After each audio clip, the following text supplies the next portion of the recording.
Hi, ladies and gentlemen. This is Jairam Rajaram, managing partner of Brill, here with another episode of Brill Talks. Today, I have another fantastic, dear friend of mine. Uh, his name is Rahul Prityani. He's a director of research of CRISIL. This guy is normally on the top news channels in the country, but today, because he's a friend of mine from B School, we are chatting casually on a Brill Talks episode.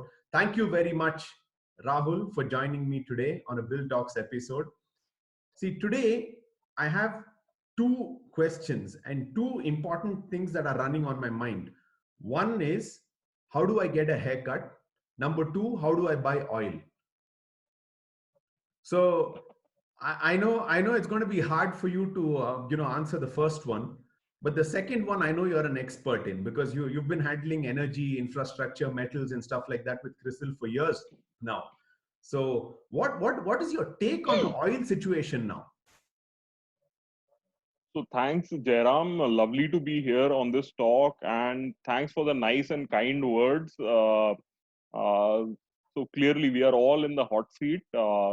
As far as haircut is concerned, I think our customers and our bankers are giving us haircuts now rather than we getting from somebody else. Uh, but the oil market, coming back to your mood question, I think clearly is symptomatic of what is happening globally. uh, as we have seen, the overall demand destruction that we are seeing across the board on account of lockdown, with nearly 3.3 billion people just shut down in their houses, where there has been a complete pause button and a switch off that we have seen, which clearly has meant all kinds of movement, logistics, all kind of trade, all kind of end users of oil right now are absolutely bearing the brunt. uh, the oil demand globally is expected to have declined anywhere from 20 to almost 35, to some bearish estimates of almost 40% also right now. Wow. And as far as the oil uh, purchase is concerned, the refiners are not really willing to buy oil in the current market, and which has led to a lot of displacements in oil market, and a lot of people, traders who were not ready, willing to take physical delivery, have been caught on the wrong foot. And as a result of this sharp demand destruction that we have seen huge volatility, and something probably which we can't imagine, negative contracts. So effectively, you go to a pump, fill gas, and you also get money from the dealer. I think that is the kind of situation we Yeah, have I entered was going into. to that was going to be my next question. What does it mean? I've been googling it. If someone says a futures contract is at minus $37 a barrel, is am I right? When I say that, for a brief moment that's what it was. What does it mean? Can you explain what that means, Rahul? So I think what we have seen is, as far as WTI crude, the near month futures contract, which was supposed to expire yesterday. Now that contract just did not have any takers of physical oil in the market, and there was no storage capacity available from any of the traders who do not have the ability to take physical deliveries. Typically, towards the end of the expiry of the contract, some of the traders or some oil companies come ahead and they take physical delivery of oil and put it in a storage facility, but that was just not available. And as a result, what we have seen is, people were willing to square off their contracts at any price, and the prices went negative. And even the storage abilities around the world, with respect to the floating storage that we have on ships, that is also filled to the brim. And as a result, we saw this unusual phenomenon of contracts going negative, and Which means negative people also pay so far you. Do negative. they? Do people pay you to store the oil? Is that what it is? Just So for even clarity. e- even after paying a large amount, people were not willing to store Wow. oil. So it went to such a extreme, which meant a minus 37, $38, a swing on the other side. Yeah. So that just shows you people who are holding that contract, how desperate they were to get out of that contract. because they just didn't have a way out. So, which is, we have also seen accidents which have happened. We have seen a oil trader in Singapore again defaulting and blowing up because of such deep market dislocations that have been caused in the near term. Anybody who was leveraged or who has taken the wrong positions or the wrong bets or one-way bets, I think they are suffering in the market, and the volatility is just huge. And no markets are conditioned to deal with this kind of demand destruction. Right. Although you have also seen a supply response. You've seen OPEC cutting down production by 9.9 billion barrels. Also, North American players, a lot of them have been forced to kind of do shutdown because they clearly there is no offtake for the kind of crude that they are producing, and they are relatively high cost producers. Right. But despite all of that, the sheer demand destruction and the quantum of it has been so amazing that the markets have got completely dislocated. So, is this an advantage for oil marketing companies in India, like an Indian Oil or an HPCL and companies like that? Is this a benefit, or are they also out of storage? Have they taken advantage of it? So I think for clearly oil marketing companies, they typically, if you look at in India, they are more following an integrated model. They are also refiners of oil, and then they are also sellers of oil, retailers of oil. So what happens is, as far as the refining and the refining margin is concerned, clearly what would happen is you typically take crude oil, you refine the crude into various products, including diesel, ATF, fuel oil, various other applications which actually go into the petrochemical chain and also in production of textiles. Now, right now, what has happened is, if even if you were to purchase oil, you typically don't consume it immediately. Many of them have hinterland refineries. Hmm. So many of them would be actually having inventory losses because oil may be stuck in pipeline somewhere, storage somewhere. They would have bought high cost oil. So some of them would be carrying those inventory losses. And typically, what they do is, in the retail selling price, because they have a retail outlet, they kind of pass that on, and accordingly prices don't necessarily adjust immediately. They may get adjusted with a lag. Now, as far as them taking advantage of the current situation, clearly some of the buyers could have either bought oil or hedged, because storage capacity clearly is not available. And it's only if you have storage capacity available, you can fully take advantage of the situation, or you can get into uh, contracts which are not, which are exchange traded contracts to kind of, take advantage of the situation. But there again, people will partly take advantage of that because there are many other factors at play, like currency and various other things that are happening. So typically refiners do not want to take play on the market, because they are taking crude at one level and selling refined products at the other end, and they are the ones who enjoy the spread. Unfortunately, on the refining end of the business, due to the weak demand, there could have been a significant pressure on the refining margins, that part of the business. Although on the retail part, volumes will suffer in the near term, but it's only gradually, you will see a normalization with hopefully demand coming back slowly, is when they will see more normalization in the business operation. So right now, you may have taken a few bets to kind of hedge yourself partly, but I am not sure whether people would have taken extreme bets right now.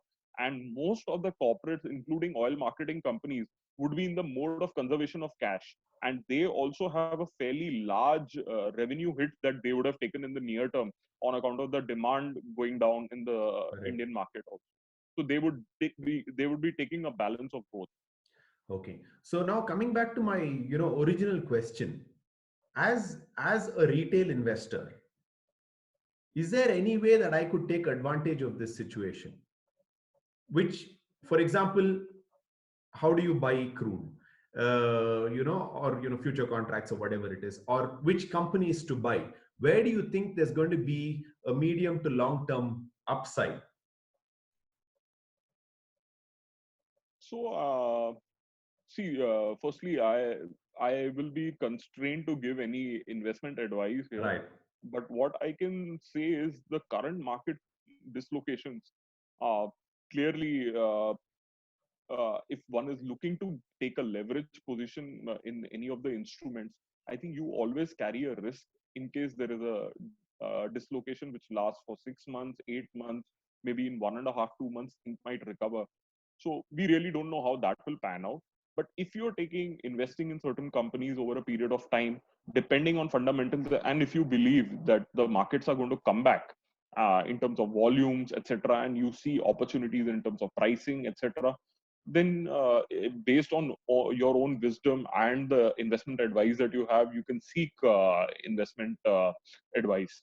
So But it's in a terms good of time. It's a taking, good time, you say, to to actually do some research and put in some money in one of these the companies that you feel are in a good position, good cash position at least, despite the loss in revenues.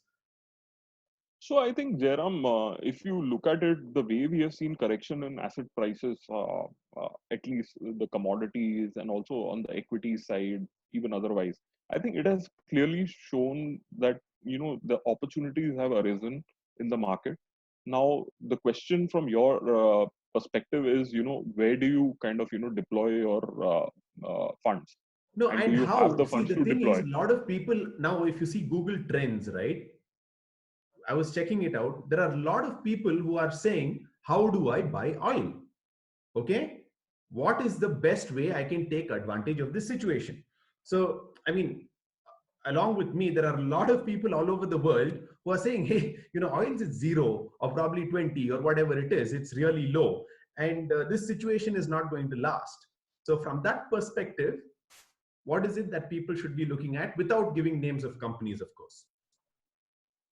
So I think in such a case, I think people who are being opportunistic will kind of look at more shorter term contracts, markets. You could look at futures exchange, etc., and kind of look at all of that. But that also comes with their own margin requirements, etc. And in many cases, margin requirements would have really shot up because of the volatility that you've seen in oil prices.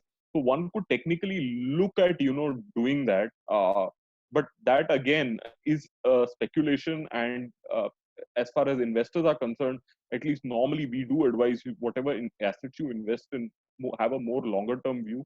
In the shorter term, in case things linger on or get delayed, there could be pressure for some time to come. So one needs to take a calculated decision, depending on, again, risk taking capability of individuals, and accordingly take those decisions. If one wants to take exposure to oil, I think exchange traded contracts are clearly available, where one can have one can clearly take position. Right. But I will just caution and warn you, you are living in very volatile and uncertain times, and you don't want to get caught out on the wrong foot. Unusual things are happening in the world right now. Very good point. Very good point. So, yeah, so coming to that point, how long do you think this is going to last? I mean, you've been dealing talking to industry leaders, you've been talking to a lot of people, what their perspectives are. So, where do you think this is headed? Do you think post lockdown this is going to be a, big opportunity for India, or are we just being too optimistic about the whole situation because we still don't know how long this is going to take? So what at least we are expecting is, hopefully things will improve as we move ahead. Right now, once the lockdown goes away, we will know the extent of the problem, and is there going to be a relapse, etc. So how quickly things come back, one would really need to see. But one thing is very clear: because of the lockdown, the cash flows of people across the board have kind of gotten severely impacted. And there are Correct. a lot of dislocations that have happened. And especially in areas where there are going to be some amount of leverage on the balance sheet, be it any sector. I think in all those companies, you are fraught with risk. You may want things to stabilize first and then see, because now every corporate, I'm sure, Jay, even for your own business, I think the focus will be on cash conservation and Absolutely. spending, and having a cost focus, reducing cost, and also thinking out ways to whatever efficiencies that can be brought in the entire system. True. So all those will be the key focus areas. So the revival is something, one, we would know, one, the medical situation gets resolved. Now, assuming the lockdown ends on May 3rd in India, and assuming post that you see a change where slowly, what we will start seeing is there will be some dislocations in certain industries which may linger on for a longer time, whereas some of the other industries which are more consumer in nature, which are less discretionary, I think they will come back a lot faster. I think the pace of recovery in each of the segments will not be uniform. So what at least we are expecting is, first, the consumer non-discretionaries, the FMCGs, staples, some of the regular consumer products. I think they will revive first. Maybe as we move into May, June, some of the other discretionary spends may still take some more time.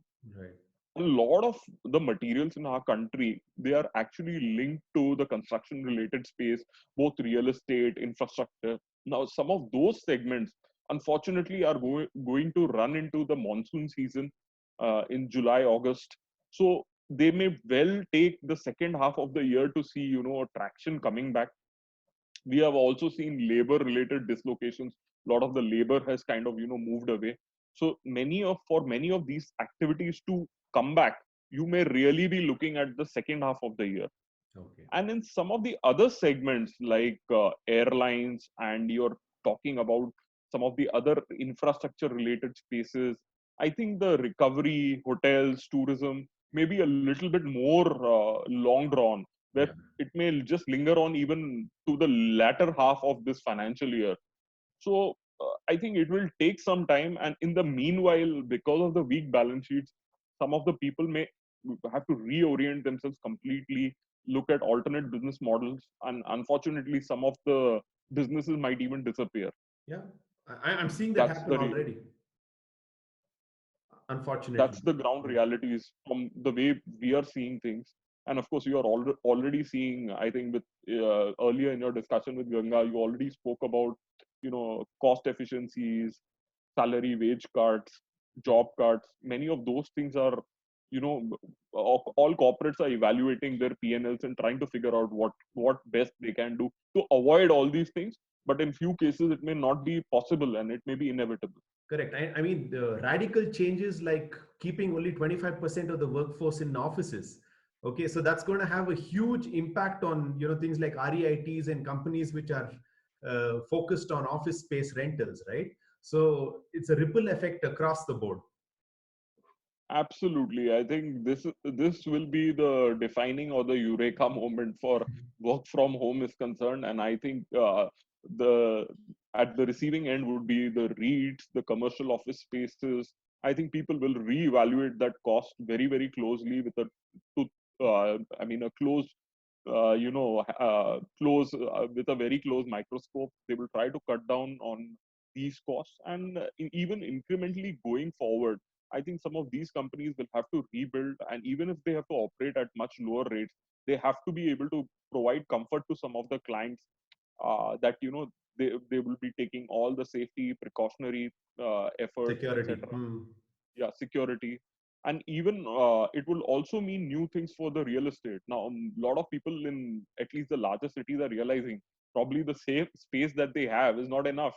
Maybe you need more, because there are a lot of things that can happen to home. And as work from home becomes more popular, I think people will have to reorient their strategy. I have heard even real estate developers looking at reoriented the kind of offerings that they will have in terms of room space, study rooms, maybe some of the other things, coming up. Then also the other thing that I'm hearing in places like Bombay, for instance, where I live, balcony is a luxury. Now, a lot of people are also looking at balcony as being a very, very important facet which they need. So our lives are changing completely after this. This is a big, big Black change Swan. for everybody. Absolutely. If this is, I would say, the mother of all black swan events, if ever there was one. So, a lot of these kind of Rahul, the changes fact that are you and I are on a Zoom call, okay, and not sitting at, probably a Toscano in Orion Mall and having this chat, it shows that this is a major black swan because that's what we normally do. Absolutely, absolutely. So Rahul, So I thank you think, so much. Jay, it was great having, having you, invite me and me joining in here. It was a real pleasure. Look forward to interacting with you in future too. Thank you very much, Rahul. It's been a pleasure. Phenomenal insights here. So I'm sure this is going to benefit our viewers like crazy.